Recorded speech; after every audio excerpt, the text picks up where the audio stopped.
Salut à tous, on se retrouve pour l'épisode 3017 du Zap Image. On commence aujourd'hui en ce lundi 5 août avec des anniversaires et tout d'abord l'Espagnol Gavi. Il fête aujourd'hui ses 20 ans, le jeune joueur du FC Barcelone. On lui souhaite bien sûr un très bon anniversaire et également un très bon rétablissement. Toujours blessé Gavi, il est blessé depuis novembre 2023, il devrait revenir en novembre. Là 2024, il aura loupé plus d'un an de compétition. Bon anniversaire à lui, il y a d'autres joueurs qui fêtent leur anniversaire aujourd'hui en tant que joueur connu. Tiens, le nouveau joueur de l'Olympique de Marseille, le Danois Pierre-Emile Højbjerg, il fête aujourd'hui ses 29 ans. Le Japonais Kamada, nouveau joueur de Crystal Palace, il fête aujourd'hui ses 28 ans. Ou le joueur suisse Ruben Vargas, il fête aujourd'hui ses 26 ans. On continue et aujourd'hui en ce 5 août, pas mal de rencontres. Tout d'abord, deux magnifiques affiches lors du tournoi olympique homme. Donc c'est les demi-finales. Tout d'abord, 18h, le Maroc contre l'Espagne. Et à 21h, l'équipe de France contre l'Égypte. Donc voilà, c'est les demi-finales. Moi perso, j'espère voir déjà l'équipe de France se qualifier après, peu importe l'adversaire. Parce que de toute façon, ça serait une grosse nation en face. Après, ça peut que ça soit l'Égypte, bien sûr, en finale. Donc voilà, c'est... les demi-finales, mais pas que même les équipes qui perdront joueront un autre match. Voilà, pour toutes ces équipes, il reste encore deux matchs. La finale et la petite finale, on va dire, pour la médaille de bronze. Voilà, on parlera bien évidemment beaucoup des résultats demain. Et juste une petite info concernant le match de ce soir qui se déroule à Lyon. Et pour Lacazette, ça va être un peu spécial parce qu'il joue en club.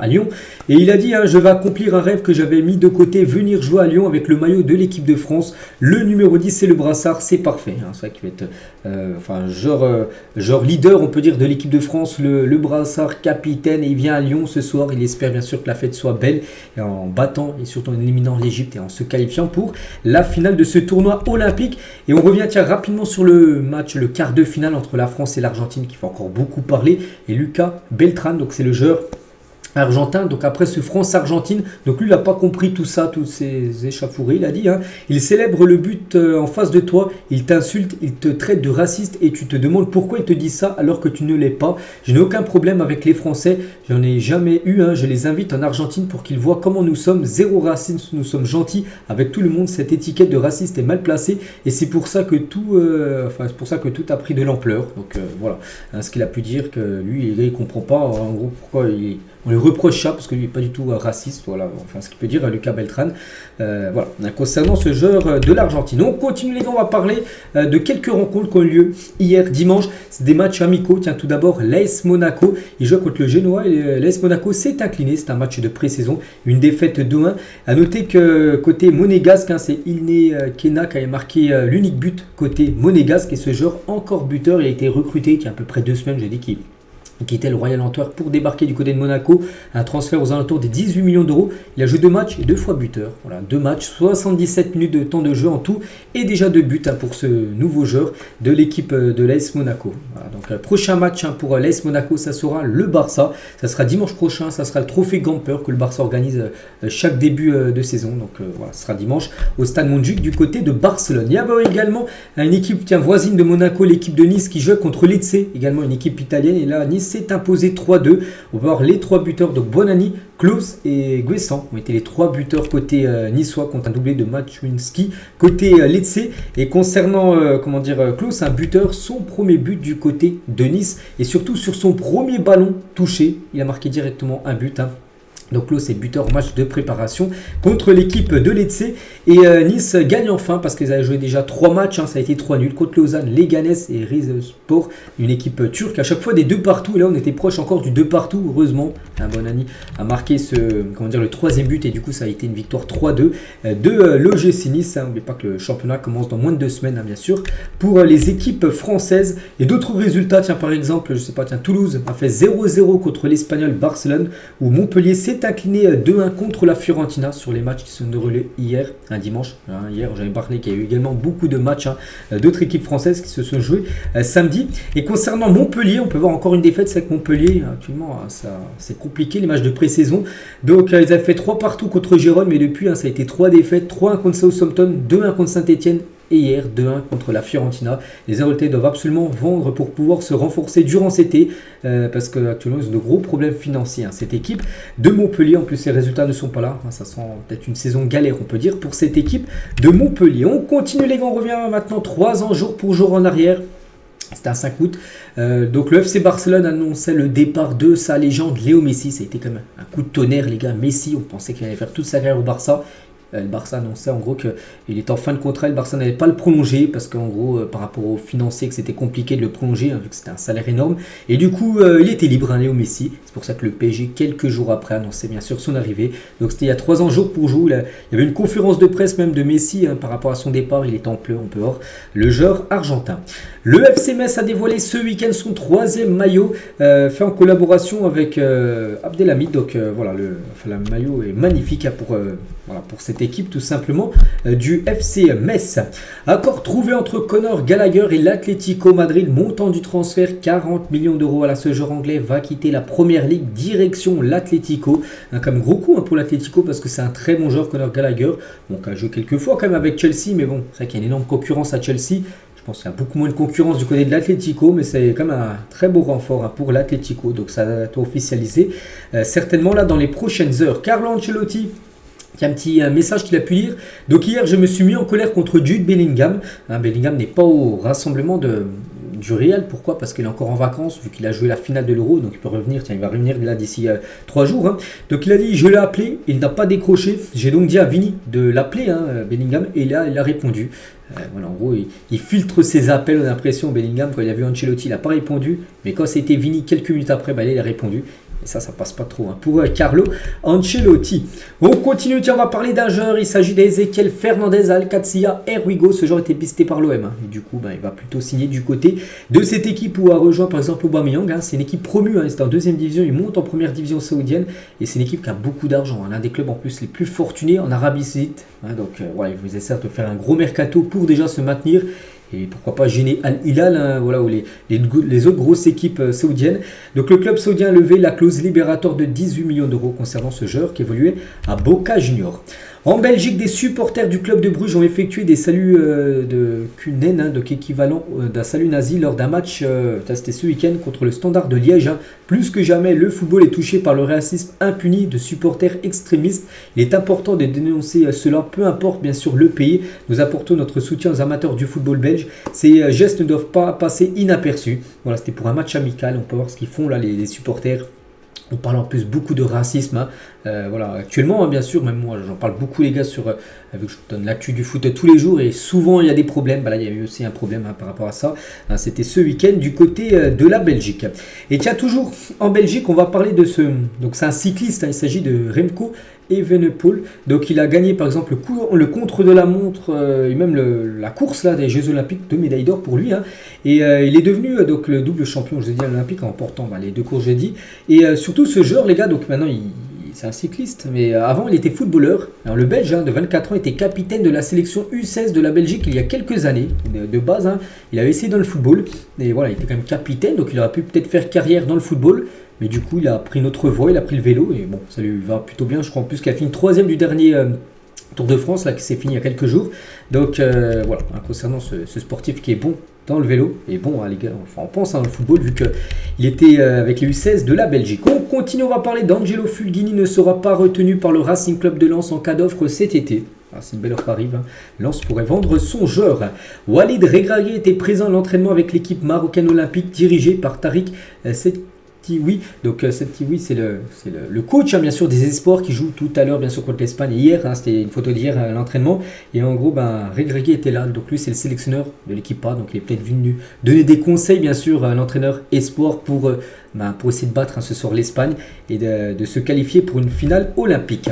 Hendrik sur les galères de sa jeunesse, donc le jeune joueur du Real Madrid, il a dit un jour alors qu'on était assis sur le canapé de ma grand-mère, mon père avait l'air triste et préoccupé, je lui ai dit de ne pas s'en faire, je devais avoir 10 ans et je lui ai promis que j'allais devenir joueur de foot professionnel pour les sortir de cette situation de la galère, parce que s'il venait football professionnel, il allait avoir beaucoup d'argent et il pouvait sortir, on peut dire, sa famille de la galère. Il a dit, grâce à Dieu, j'ai tenu ma promesse et j'ai pu aider ma famille. Maintenant, on mange tout ce qu'on veut. Même si c'était la galère à l'époque, mes parents faisaient en sorte que je sois heureux. Ils se battaient pour me donner le maximum.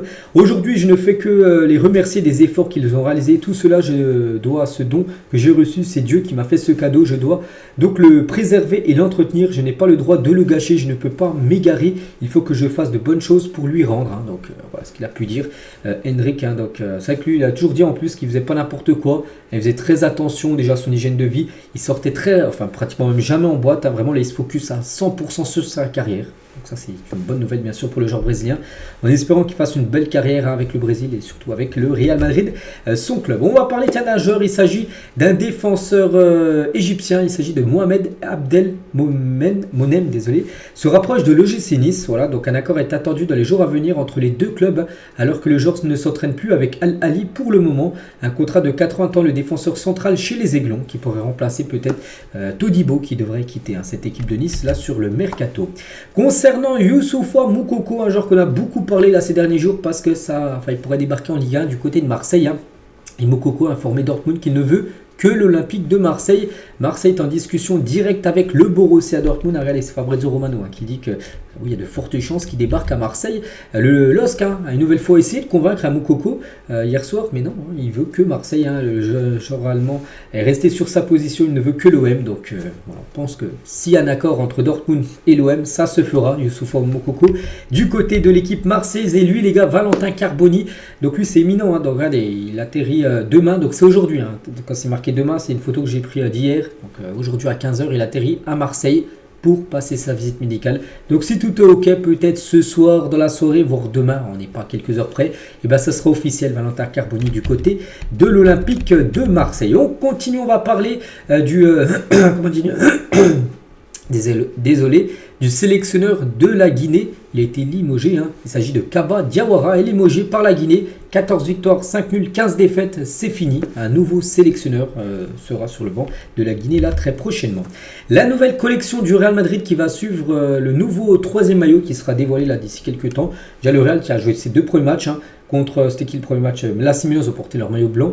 Puis il y avait le orange et le blanc, en gros, ils ont porté le Barça et contre l'AC Milan, leurs 2 adversaires qu'ils ont pu affronter aux États-Unis. Et leur 3e maillot va être dévoilé très prochainement. Et regardez les vestes aussi qui sortiront en même temps, en gros, que leur 3e maillot. Voilà, il y aura une veste, il y aura un maillot. Donc voilà, il y aura même le pull version Real Madrid.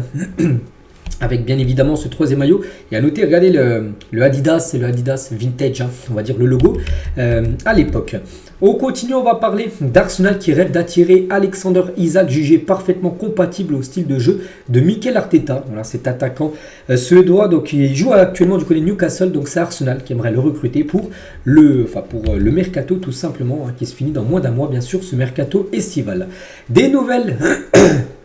Désolé encore une fois, Nicolas Pepe, des nouvelles, le joueur qui est libre depuis son départ de Arsenal, donc libre depuis son départ de Trabzonspor où il a été prêté par Arsenal. Bon, bref, Nicolas Pepe s'engage avec Villarreal jusqu'en 2026, contrat de 2 ans, on espère qu'il va retrouver les terrains et surtout relancer sa carrière parce qu'on sait qu'il a du mal quand même Nicolas Pepe, depuis son départ quand même à Lille où il était au prime de sa carrière il y a quelques années. Monaco, Lens et Rennes observent Khalil Fayad, donc le Borussia Gladbach et Francfort sont aussi sur le coup pour le milieu de Montpellier, parce qu'on a parlé que Montpellier doit vendre s'ils veulent recruter. Donc voilà, c'est pour ça qu'il y a des joueurs qui pourraient partir comme Chotard ou comme Fayada qui pourraient être vendus là d'ici quelques jours. Mohamed Salah sur Lionel Messi qui pourrait affronter un rencontre. Messi bien sûr joue au Barça. Que se passerait-il si Messi joue en première ligue? On parle du meilleur du monde, peu importe où il joue, Messi est un talent divin.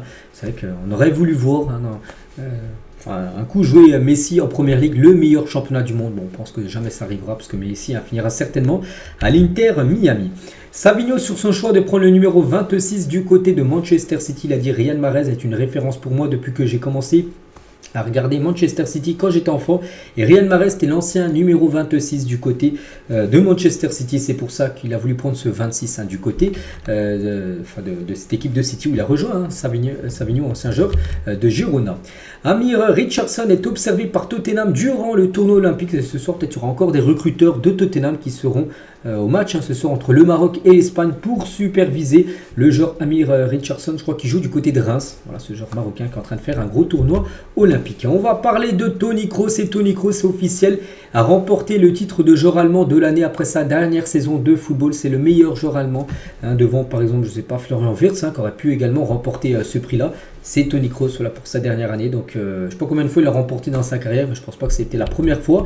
Donc, félicitations bien sûr à Toni. Et concernant le meilleur entraîneur de l'année, En Allemagne, c'est Xabi Alonso, où tous les coachs allemands et l'ensemble de ceux exerçant en Bundesliga sont éligibles. C'est vrai qu'il a gagné la Bundesliga et la Coupe d'Allemagne. Donc, tu n'es pas obligé d'être, joueur, enfin, avoir la nationalité allemande pour remporter, bien sûr, ce prix-là. Même Toni Kroos, Toni Kroos l'a remporté, ce prix du meilleur joueur allemand, mais ça aurait pu être un autre joueur. Ça aurait pu être un joueur, par exemple, français, qui aurait évolué en Allemagne, en Bundesliga, bien compris. Donc voilà, meilleur joueur et meilleur entraîneur, c'est bien sûr Xabi Alonso. On continue, on va parler maintenant d'Arda Güler lors du Classico, où le Real Madrid s'est incliné contre le Barça. Bon, c'est un match de pré-saison, mais c'est qu'il y a des similitudes avec je sais pas comment ça s'appelle, peut-être le porte-manteau, on va dire ce geste technique que Zidane faisait à l'époque aussi avec le Real Madrid. Quand Trent Alexander-Arnold faisait l'éloge de Sadio Mané, son ancien collègue du côté de Liverpool, il a dit: il est le seul joueur contre qui je n'aurais jamais voulu jouer. Il aurait été mon pire cauchemar, c'était un attaquant parfait. Il avait vraiment tout. Je dirais qu'il est probablement comparable à Cristiano Ronaldo. Il avait la détente, il pouvait sauter très haut, il était très rapide, il avait la finition pas la même que lui, mais il pouvait marquer des 2 pieds, c'était une menace à chaque instant. Voilà ce qu'il peut dire Alexander Arnold sur Sadio Mané. Voilà, c'est vrai que Mané, moi j'aimerais le revoir en Europe. Bon, actuellement il est à Nasser, c'est vrai qu'on ne sait pas s'il restera ou partira du club, on verra. Des nouvelles aussi de Martin Braithwaite est mécontent de son traitement à l'Espagnol Barcelone. Martin Braithwaite veut racheter le club de l'Espagnol Barcelone, assez fou. Donc il possède plusieurs entreprises d'une société immobilière aux États-Unis évaluée à 250 millions de dollars. Donc lui c'est quelqu'un qui a fait fortune, mais bon, foot il gagne bien sûr un gros salaire, mais c'est surtout parce qu'il a placé de l'argent.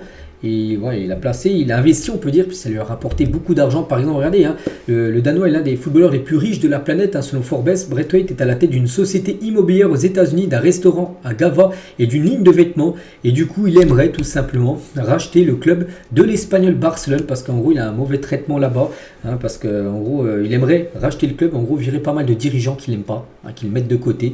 Voilà ce qu'il aimerait faire, Martin Braithwaite. Donc on verra s'il va réaliser ou non. Mais pas que l'Espagnol Barcelone remonte à la saison prochaine en Ligue 1 pour avoir le derby entre l'Espagnol Barcelone et le FC Barcelone. Officiel, Derek Cornelius s'engage à l'Olympique de Marseille pour 4,3 millions d'euros. Ce défenseur canadien, ancien joueur de Malmö en Suède, débarque à l'OM. Il aura le numéro 13 dans le dos. 13, c'est le département, bien sûr, des Bouches-du-Rhône de Marseille. Donc voilà, nouveau défenseur du côté de Marseille. Et un autre défenseur pour également débarquer, c'est le défenseur de Fribourg, Kylian Sedilia, qui joue actuellement les Jeux Olympiques avec l'équipe de France Espoir. Et l'OM a fait une première offre. Les négociations avancent bien entre les deux parties. Wolfsburg a aussi manifesté son intérêt, mais le joueur ne veut que Marseille. J'ai l'impression que tout le monde veut la Marseille. Moukoko, Marseille a déjà fait Greenwood, ils ont fait aussi Cornelius, ils ont fait Koné, un autre Canadien. Tiens, on parlait de Koné, et lui aussi Cornelius, c'est un Canadien, 2 Canadiens débarqués à Marseille. Et c'est vrai que Marseille, les gars, on se dit, il y a moyen que ça fasse une belle équipe la saison prochaine. Pourtant, ce qui est fou, c'est qu'il n'y a pas de Ligue des Champions, il n'y a rien en Coupe d'Europe. Ils arrivent à faire venir 2 Orbi et pas mal de joueurs. Donc voici à quoi pourrait ressembler le 11 de l'OM. Donc Paul Lopez pour l'instant, c'est marqué, mais il y a des chances qu'il parte. Donc Brassier, bon c'est marqué Balerdi, ça peut être Cornelius ou Sidilia qui pourrait débarquer au club. Sidilia au pur tu le mets défenseur droit, mais je croyais que c'était plus un défenseur central. Donc Koné, Hulsberg, Carboni, j'ai dit qu'aujourd'hui il passe sa visite médicale. Greenwood, Moukoko s'il arrive.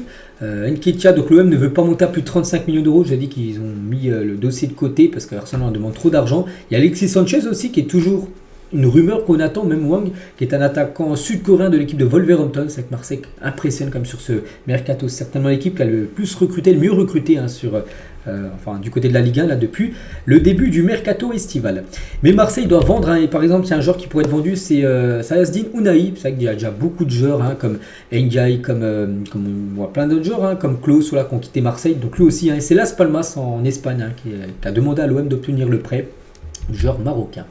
Bordeaux a décidé de faire appel de la décision de la DNCG fédérale qui a envoyé le club en National 2, donc de base en National. Déjà de base, il devait jouer en Ligue 2. Donc déjà, il devait après descendre en National par rapport au bilan, que ça n'allait pas du tout, le bilan financier. Et là, du coup, c'est officiel en National 2 et du coup, ils font appel. Eux, ils veulent rester en National 1 à cette équipe de Bordeaux. Une nouvelle audience aura lieu très prochainement pour savoir le sort du futur des Girondins. Kevin De Bruyne n'ira pas en Arabie Saoudite. Al-Ittihad considère le prix du Belge trop élevé à un an de la fin de son contrat avec Manchester City. Le club saoudien préfère se contenter de l'arrivée d'Oussem Aouar, qui a officiellement rejoint cette équipe de Al-Ittihad. Mais c'est vrai que Kevin De Bruyne, normalement, il est en fin de contrat. Et s'il n'a pas prolongé, je pense qu'il pourra, enfin il va intéresser d'énormes équipes. Brest souhaiterait se faire prêter Under, donc le joueur du Fenerbahçe. Donc Fenerbahçe va inclure une option d'achat obligatoire de 10 millions d'euros, ce que les dirigeants bretons refusent, parce que c'est dire option d'achat obligatoire 10 millions, c'est-à-dire qu'ils seront obligés de l'acheter en 2025, 10 millions. Ils seront obligés de payer cette somme-là, Brest, qui sont, voilà, ils n'ont pas la même fortune, on peut dire, que d'autres clubs, donc voilà, ça ils veulent pas bien sûr Brest. Donc voilà, concernant Under, il pourrait peut-être revenir en France, on verra. Concernant ce joueur qui pourrait revenir également peut-être du côté de la Ligue 1, il s'agit de l'attaquant Habib Diallo, ancien joueur de Strasbourg, maintenant il était du côté d'Al-Shabaab, et c'est l'équipe de Lens qui aura fait une offre sous forme de prêt avec option d'achat à Al-Shabaab pour l'ex-strasbourgeois Habib Diallo. Donc on se souvient de sa grosse saison 2022-2023 où il avait marqué quand même 20 buts. 20 buts, c'est énorme quand même en Ligue 1. Donc voilà, ce joueur pourrait débarquer du côté du Racing Club de Lens et remplacer Eli Wahi qui pourrait lui partir de l'équipe. Erling Haaland, tiens, sur son compte Instagram, il a mis donc j'ai pris un vol de 7 heures, pas de téléphone, pas de sommeil, pas d'eau, pas de nourriture, seulement une carte. Voilà, regardez, on peut le voir en train de fixer la carte en gros du monde, où il était en avion. Là, c'était du côté des États-Unis parce que City, là, ils font encore je crois un match de pré-saison, puis après pour eux, retour du côté bien sûr de l'Angleterre pour préparer la nouvelle saison. Le Stade Rennais va revenir à la charge pour Pierre Lesmelou. Brest réclamerait entre 8 et 12 millions d'euros pour lâcher ce joueur qui coûte bien sûr peu d'argent, mais je pense qu'il évoluera en première ligue. Il coûterait quasiment 5-6 fois plus cher quand on pense à un joueur Emile Smith-Rowe qui a été transféré 41 millions d'euros. Pour moi, Pierre Lesmelou est bien meilleur que le joueur qui vient de signer du côté de Fulham. Donc voilà, on verra s'il restera à Brest ou partira à Rennes.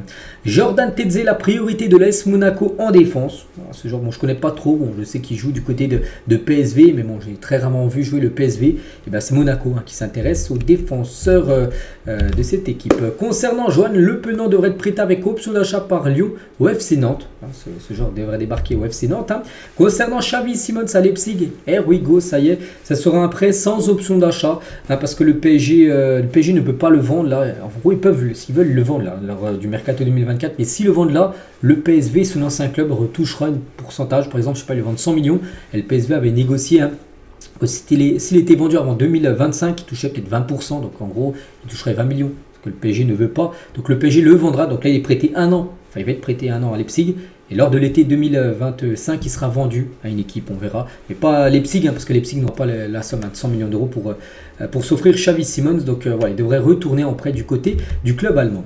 Le Barça refuse N'Golo Kanté, donc son nom avait circulé durant plusieurs semaines, c'est vrai, j'ai vu pas mal d'infos que le Barça pensait à Kanté, tout ça, que le joueur était ouvert à un retour en Europe, mais Hansi Flick a finalement décidé de rejeter cette piste, préférant faire confiance aux jeunes de la Masia à ce poste. Voilà, donc le Barça refuse N'Golo Kanté, et tient toujours avec un joueur que le Barça cible, il s'agit de Nico Williams, et aujourd'hui Nico Williams est de retour de vacances et est arrivé à Bilbao aujourd'hui, donc il va reprendre l'entraînement et on saura ce qu'il va faire. Est-ce qu'il va rester à Bilbao, est-ce qu'il va partir au Barça ou au PSG, même si je vous l'ai dit, il aurait refusé l'offre du PSG, mais on en saura beaucoup plus là vu qu'il va reprendre l'entraînement du côté de son club. Atebouer, donc un joueur néerlandais, va s'engager avec le Stade Rennais en provenance de l'Atalanta Bergame. Un montant du transfert 3 millions d'euros que va débourser Rennes à l'équipe italienne pour s'offrir le joueur néerlandais.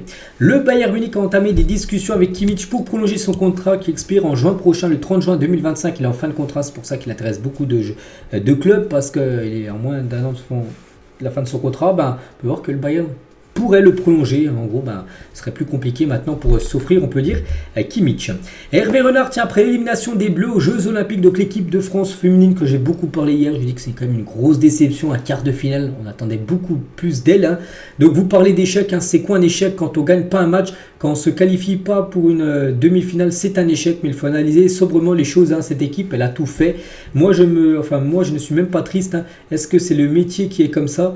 Mais je suis déçu pour elles parce qu'elles ont tout donné. Bon, voilà. Après, ça n'a pas suffi, elles ont peut-être tout donné, mais voilà, dès les quarts de finale, c'est déjà fini pour cette équipe de France féminine. Voilà. On a à chaque fois de grands espoirs pour elles, puis à chaque fois elles échouent très tôt dans les compétitions. Je vous montrais hier, pratiquement là depuis 10 ans, c'est à chaque fois les quarts de finale où elles se font éliminer. Le palmarès très impressionnant de Anderson Luis de Souza, dit Deco. Voilà, Deco, là, ça vous revient plutôt.